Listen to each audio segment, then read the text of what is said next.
देखो अपना दिनेश भाई रोटी बना रहा है, रोटी छोटी। रोटी पे जोर लगा दिनेश भाई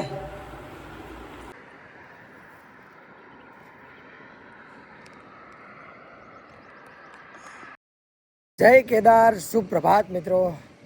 तो मित्रों આજે અમારી સાયકલ યાત્રાના થઈ ગયા છે કમ્પ્લીટ 14 દિવસ અને અમે હાલ પહોંચ્યા છીએ। જો તમે આ જગ્યાએ નાઇટ રોકાણા હતા પાટિયાના આ જગ્યાએ અમે આજે નાઇટ રોકાણા હતા। ભાઈઓને પૂછ્યું એટલે ભાઈઓએ અમને રાત રાખ્યા હતા અને જો સુરત દાદા પણ હજુ ઓગ્યા નથી અને આપણે થઈ જઈએ છીએ ફ્રેશ અને જો આપણી પડી છે આ સાયકલ આપણે રેડી કરી નાખી છે। તો ચલો સાયકલને પછી રાખી દઈએ। દરરોજ સવારમાં આપણે સાયકલના પગે લાગીને પછી જ આપણે ચાલુ કરતા હોઈશું। તો અમે હાલ જઈ રહ્યા છીએ અહીંકાર બિકાનેર બાજુ। બિકાનેર તો અહીંથી 400-450 કિલોમીટર જેવું છે। તો જોઈએ છે આગળનો સફર જારું છે। ચાલો તો મળીએ। હાલ 7 વાગી ગયા છે અને હું અને મારો મિત્ર દિનેશ રામદેવરાથી તો આગળ નીકળી ગયા છીએ રણુજાથી। અને તમે જુઓ આજનું કંઈક વાતાવરણ કંઈક આવું છે, વાદળ છાયું વાતાવરણ છે એટલે આમ મજા આવે છે। જો દિનેશભાઈ સાયકલ ચલાવી રહે છે અને કંઈક પવનને પણ થોડોક તકલીફ પડે છે, પવન સામો પડે છે અને જવાનું છે પવન બાજુ તે। અને આજે દિનેશભાઈનામાં મૂડ ના હોય ને એ રીતે સાયકલ ચલાવવા કે આમ કંઈ મૂડ જ નહીં। તો દિનેશભાઈ આમ એમ લાગે કે યાત્રા પૂરી થઈ હોય ને એવું લાગે છે। તો દિનેશભાઈ આપણે યાત્રા નહીં પૂરી થઈ, જોશમાં રહો કારણ કે તમે હજુ રામાપીરના દર્શન કર્યા હજુ તો તમારા મહાદેવના દર્શન કરવાના હે। તો એવું રાખો કે હજુ તો શરૂઆત થઈ છે। તો આમ અત્યારથી એવું ના વિચારશો કે ના નહીં મજા આવતી, એવું વિચારવાનું જ નહીં આપણે જરાય, ખાલી મૂડમાં રહો। ચલો તો આગળ હવે એવું લાગે છે કે નાસ્તો કરવો પડશે અમને, એવું લાગે છે ને? તો ચલો તાને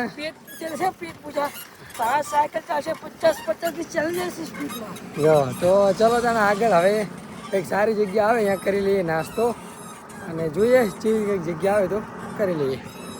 બાકી બધાને એન્ડ તક બના રહેજો। કંઈક 9 વાગી ગયા છે અને હું અને દિનેશભાઈ થોડા બેઠા હતા। દિનેશભાઈને થોડી ભૂખ લાગી હતી એટલે નાસ્તો પણ અમે કરી લીધો વચ્ચે અને હવે જો દિનેશભાઈ હવે કમ્પ્લીટ ફ્રેશ થઈને આગળ નીકળી ગયા। તો હવે નીકળીએ આગળ જઈએ ધીરે ધીરે।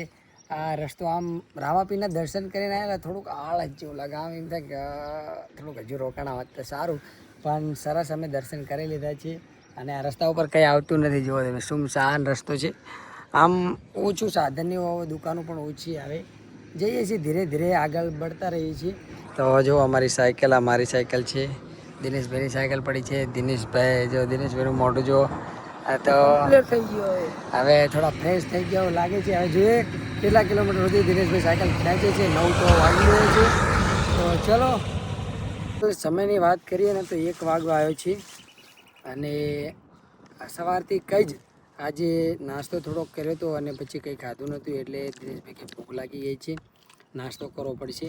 તો જો અમે કેળા લાવી પડ્યા છે, પડીકા લાવ્યા છીએ થોડાક, દિનેશભાઈ કરી રહ્યા છે કેળા, કારણ કે નાસ્તો કરવો પડે, નાસ્તો કરે કે સાયકલ ના ચાલે।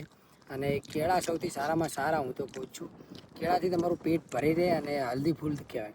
તો કેળા ખાઈ લઈએ, પડીકા તો આપણને ઓછા ભાવે છે એટલે હું તો મોસ્ટ ઓફલી કેળા જ ખાઉં છું। તો વધારે કેળા ખાઈ અને પછી થોડા સમય વેઇટ કરીશું, બેસીશું અને એવું લાગે તો આગળ નીકળી જઈશું, તમને અપડેટ મળતી રહેશે। જો સામે પડી છે આપણી સાયકલો, દિનેશભાઈ કેળા ખાઈએ। ચલો એમ થશે કે રામદેવરાથી 22-23 કિલોમીટર કાપ્યું છે અને ધીરે ધીરે આ તરફ બિકાનેર તરફ આગળ વધી રહ્યા છીએ। પણ આમાં અમે ઘણું બધું સર્ચ માર્યું અને ઘણું બધું જોયું, ચેક કર્યું, પણ આ રોડ ઉપર કંઈ મંદિર નથી કે એવું કંઈ જ આવતું નથી। અને હવે જોઈએ છીએ મારો મહાદેવ કરે ઠીક, પણ આજે એવું લાગે છે કે જોતા પ્રમાણે એવું લાગે છે કે અમે જે રસ્તા ઉપર જઈએ છીએ ને એ રસ્તા ઉપર કમ્પ્લેટ અમે હલવાના હોય ને એવું લાગે છે, અત્યારથી જ એવું લાગે છે। પણ જોઈએ છીએ દિનેશભાઈ અને અમે બંને આગળ વધી રહ્યા છીએ। હવે ચેક કરીએ કે મારો મહાદેવ શું કરે છે, આજે કેવી પરીક્ષા લે છે। તો દિનેશભાઈ શું થશે આજે? આજે ભાઈ કંઈ કહેવાય નહીં કે ગમે ત્યારે ઊંઘવું પડે અહીંયા।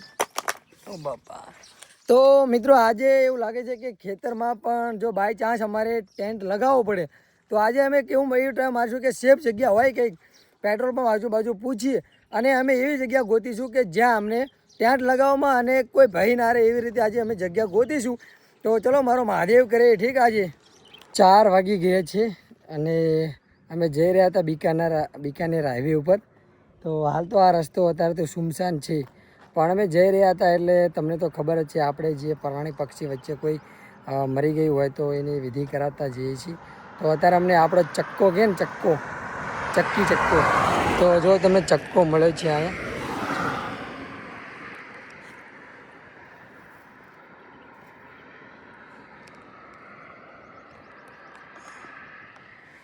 તો હવે આપણે એની વિધિ કરી નાખીએ અને પછી આગળ વધીએ.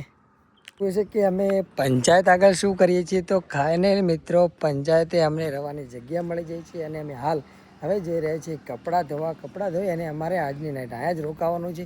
તો કપડાં ધોઈ અને સરસ થઈ જાય ફ્રેશ અને પછી જ તમને જેમ કે મળીએ આગળ, કારણ કે અમારે આજે રહેવાનું છે. જો તમને રહેવાની સરસ મજાની જગ્યા મળી છે ગામ પંચાયત પાટિયાણા. તો ચલો કપડાં ધોઈ નાખીએ અને જેવા તેવા થોડા ફ્રેશ થઈ ગઈએ. તો ચલો મળીએ આગળ, પછી કપડાં ધોઈને જોઈએ કે શું અમારો પ્લાન છે આગળનો. તો થઈ ગયા છે કમ્પ્લીટ રેડી અને જો અંધારું પણ થઈ ગયું છે અને અમે રોકાણા છીએ પંચાયતમાં. તો અમે વિચાર્યું હતું કે અમે એવું અમારી રીતે બનાવીએ ખાવાનું, ટેન્ટ લગાવીએ એવું બધું અમે વિચાર્યું હતું અગાઉથી જ તે. પણ મહાદેવની કૃપાથી બધું જ સેટ થઈ ગયું. મિત્રો મળી ગયા, ગામ પંચાયત મળી ગઈ અને જો તમે મિત્રો જો તો મિત્રો ખાવાનું બનાવી રહ્યા છે. 2 મિત્રો સબ્જી કાપી રહ્યા છે અને આ મિત્રો જુઓ તમે 4 મિત્રો અહીંયા જ રહી છે, જે પંચાયતનું કામ કરે છે અને એવું બધું. અને પછી બધું જ આ વ્યવસ્થા સુવા બુવાની બધી એ બહારના જ છે અમારા ઘોડી, પણ આ નોકરી કરે છે એ રીતે. તો જો ખાવાનું સરસ સબ્જી કાપી રહ્યા છે બી.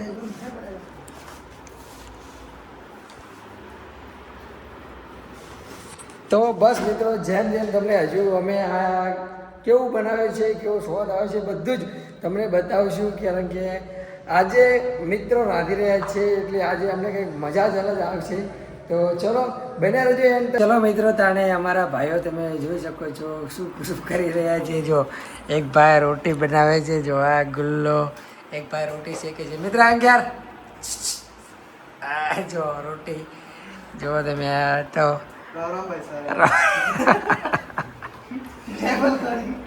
આપણા દિનેશભાઈ રૂમ ઉપર રહેલા એટલે એમને તો અનુભવ હશે વધારે. આપણે તો ક્યારે રૂમ ઉપર રહ્યા નથી એટલે આપણને કોઈ જાતનો એક્સપિરિયન્સ નથી. પણ જો રોટી બન રહી ઇધર. देखो अपना दिनेश भाई रोटी बना रहा है, रोटी छोटी. रोटी पे जोर लगा.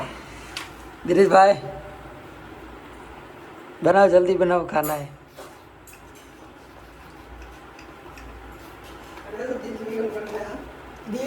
तो खाना आ गया है, देखो दिनेश भाई ये रोटी बनाई है. सब लोग अब खाना बैठेंगे.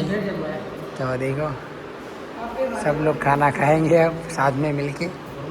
तो चलो. તો વાગી ગયા છે રાતના 11:39 અને હવે તો આપણે આજનો વિડીયો અહીં જ રાખીએ છીએ. તો કાલે નવા વિડીયોમાં આગળ મળીએ. તો વિડીયો સારો લાગે તો જરૂર સેન્ડ કરજો, કમેન્ટ કરજો અને લાઈક કરજો. તમારા ભાઈને થોડો સાથ અને સહકાર આપજો. ચલો તો બધાને જય શ્રી રામ, હર મહાદેવ.